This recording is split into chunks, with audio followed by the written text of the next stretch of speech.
próprio palestino, né? O que é o palestino? Ele é egípcio, jordaniano, sírio, libanês, ele é qualquer árabe que durante ali o período do mandato britânico ou do mandato otomano da Palestina, ele estava lá, né? Ele é algum árabe que se deslocou para lá e passou gerações lá. Então, mas assim, são egípcios, são jordanianos, são sírios, libaneses, que também é comum a galera no Ocidente ver isso e pensar, é tudo árabe, tudo igual, tudo a mesma coisa, mas não é.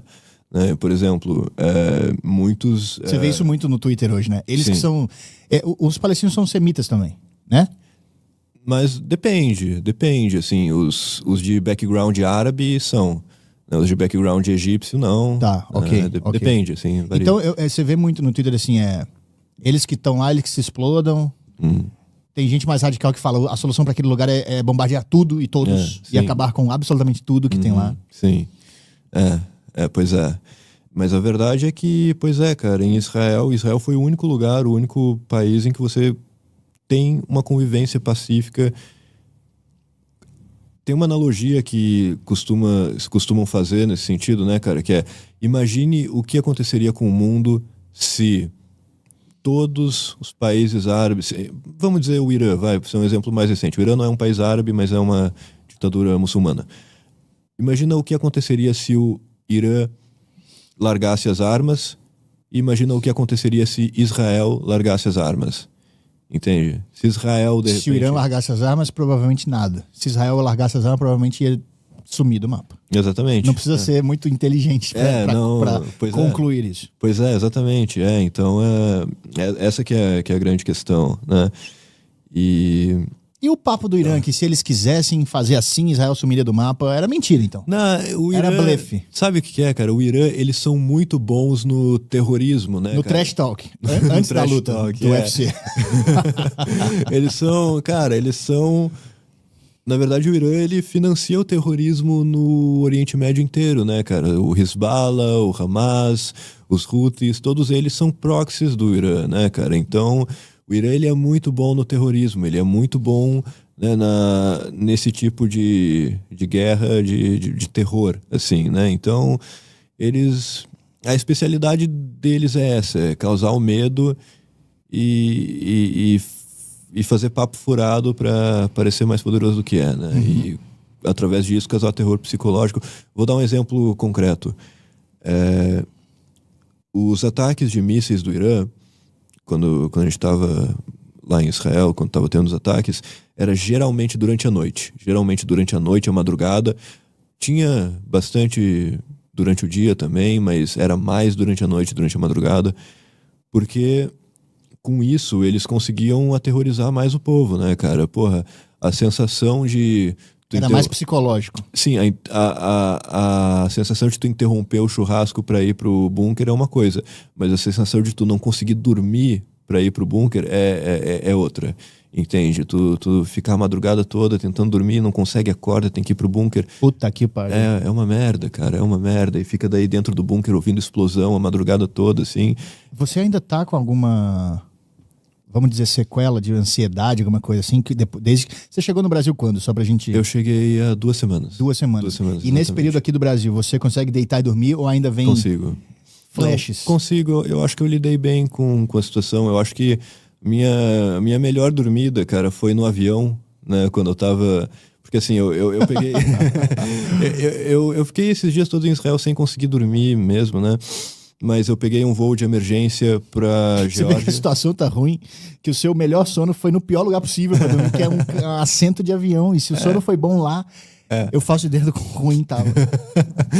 Cara, assim, pra mim é fora de cogitação pegar ir pra... sair de Israel pela fronteira do Egito ou da Jordânia, porque, beleza, eu tenho um passaporte israelense e um passaporte brasileiro. Eu posso usar o passaporte brasileiro, mas o passaporte brasileiro diz ali, local de nascimento Israel. Então, entende? O cara lá da fronteira da Jordânia vai ver aquilo ali e vai, Wallah, al-Yahud, Israeli, tá ligado? O cara vai, entendeu? Não vai ser legal. Mas rolou isso, não? Eu peguei o voo pra Geórgia, né? Do aeroporto de Israel, abriram alguns voos de exceção, né? Quando teve o... Ah, tá. Geralmente tem que passar pela Jordânia, é isso? Não, não, não, não. Quando o espaço aéreo tá fechado, tem que passar pela Jordânia e pelo Egito. Tá, beleza. Mas aí, assim, todas as vezes que eu entrei e saí de Israel foi pelo aeroporto de Israel mesmo, Ben Gurion, em Tel Aviv. Mas aí o espaço aéreo estava fechado e tal, e reabriu brevemente durante ali o cessar-fogo alguns voos de emergência, né? Eu consegui daí um voo para Geórgia e fui daí para Geórgia. Eu tive uma dormida lá, um sono lá que eu não estava tendo há mais de uma semana. E beleza, eu cheguei na Geórgia e fiquei um diazinho lá também, uma tarde, uma noite, né? Perdão, Geórgia, qual a religião principal? Cristãos ortodoxos, né? Daí eu conheci... Não vai bombardear um avião, no seu avião. Não. Eu conheci, eu dei um rolê lá, achei legal, cara. Achei bem bacana o país. É uma Rússia que deu certo. Na verdade, uma Rússia que deu errado, né, historicamente, mas deu errado pro bem. Então, isso, aí tem uma grande diferença entre o dar errado historicamente e você ir na prática e ver que é um bom país. A prática é diferente.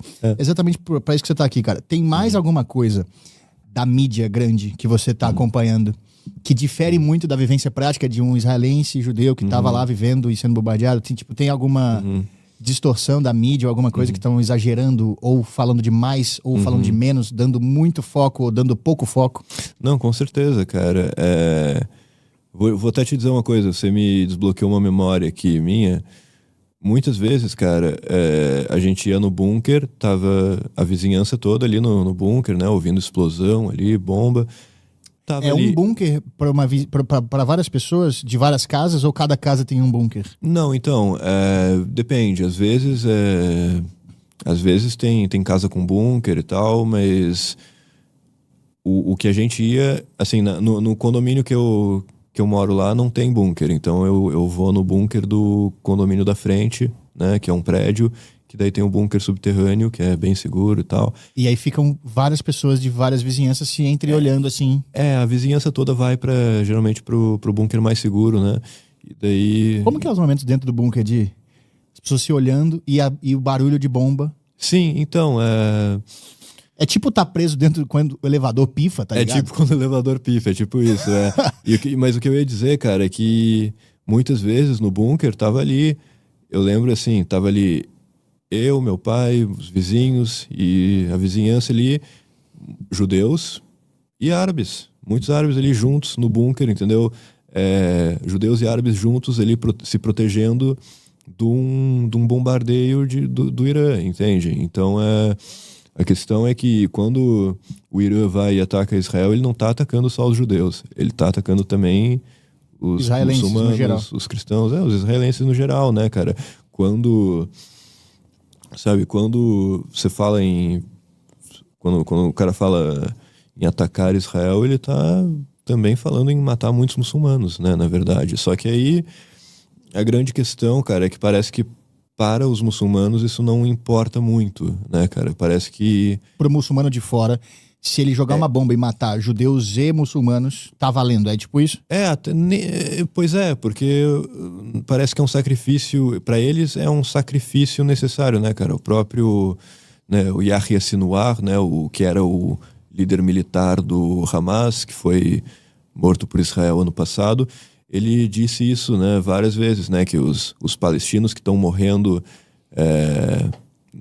em Gaza e na Cisjordânia, eles são um sacrifício necessário para acabar com Israel.